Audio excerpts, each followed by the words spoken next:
Have been revealed. It is Oregon sitting in the top spot, fellow Big Ten team Ohio State right behind at number 2. Georgia is 3, Miami is 4. You're taking a look there at the top 12. A reminder, it's a 12-team playoff now. Alabama, despite 2 losses, sits at number 11. They play LSU this weekend. So Alabama, as we speak, is in to the playoff, but there is a lot to be determined before then. Let me bring in my panel here, who knows all, and that's Sir Paul, and it's EJ Manuel, and it's Heather, who, again, I point out, as always, knows more about the college football playoff than you know about anything, and it doesn't matter who you are. So, Heather, what was the single most important thing that came out of last night's first rankings?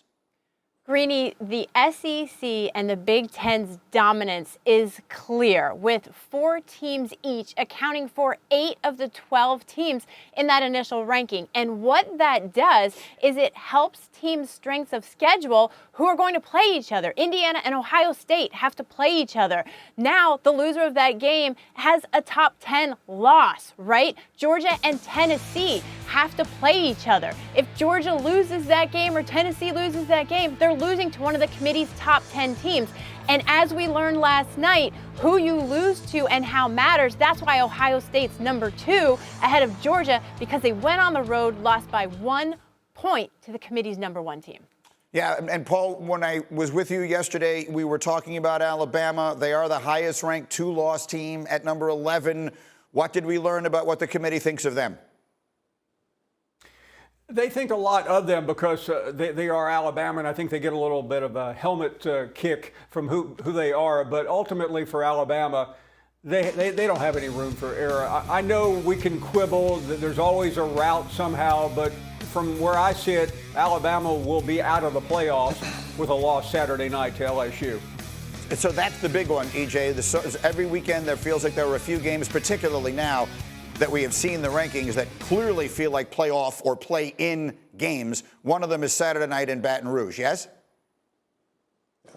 Absolutely. And Paul's right. I think if Alabama does lose this game, they're going to be out of the CFP picture. But it's the same for LSU because they're also a 2-loss team, still within this top 15 range. If they lose, they're certainly out of the CFP. But right now, you really look at this matchup more so, can LSU stop the zone read with Jalen Milroe against Texas A&M? They were not able to. Was able to give up 200-plus yards on the ground. And again, when Alabama played their last game against Mizzou, not only did they beat them 35-0, they also rushed for 271 yards total in that matchup. So it's going to be a great game, and I'm glad that these games are coming down here to November. To whoever wins does get that chance to move forward and still have a chance to play in the CFP.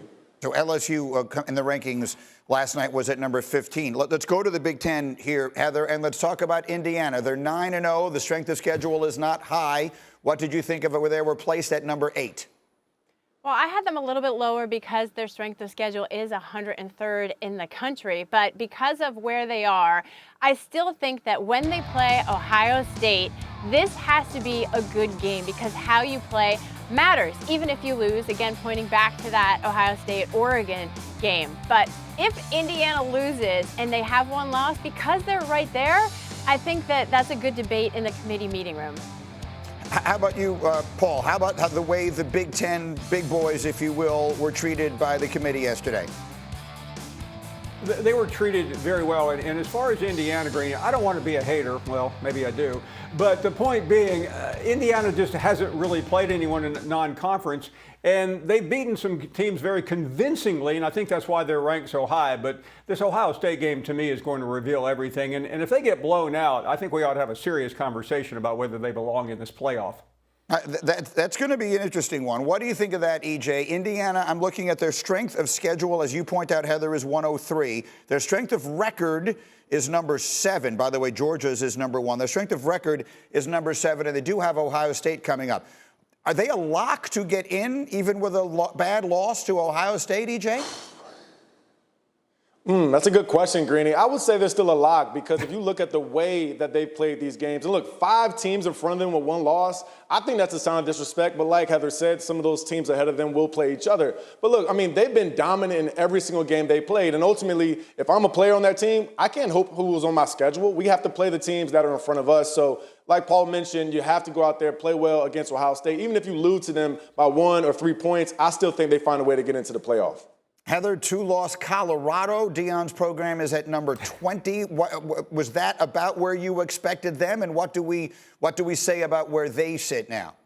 It was about where I expected them. And what we say is that this is life in a 12-team college football playoff where the field is so deep, you go down to number 20. Why? Because any team that has a chance to win its conference has a chance to be in the college football playoff.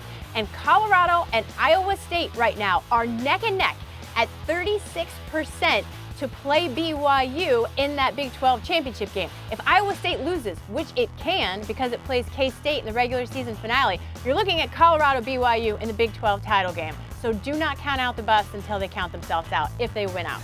All right, fair enough. I'm sitting here looking at I love this sheet, and so I've got all the numbers in the world available on it.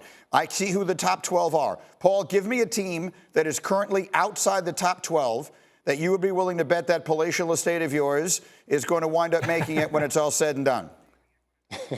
I'll offer a caveat because it's actually only a 2-room apartment. But the point being, Greeny, Ole Miss is a team to keep your eye on. And really, this will be decided on Saturday. But should Ole Miss beat Georgia, they're at home and they're a very good team that nobody is talking about.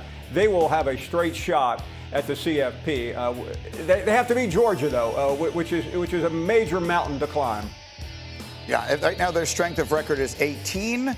And as I mentioned, Georgia's strength of record is number 1. A win there would be a huge one for Ole Miss. Guys, awesome. Thank you. Thanks for getting up with us today. We'll have much more on this as we go. And a reminder, on Saturday, our SEC on ABC college football lineup continues. We will see Texas, Florida at noon. We will see that game Paul just mentioned, Georgia, Ole Miss. And then we cap the night with a playoff game. Let's call it what it is. Alabama, LSU,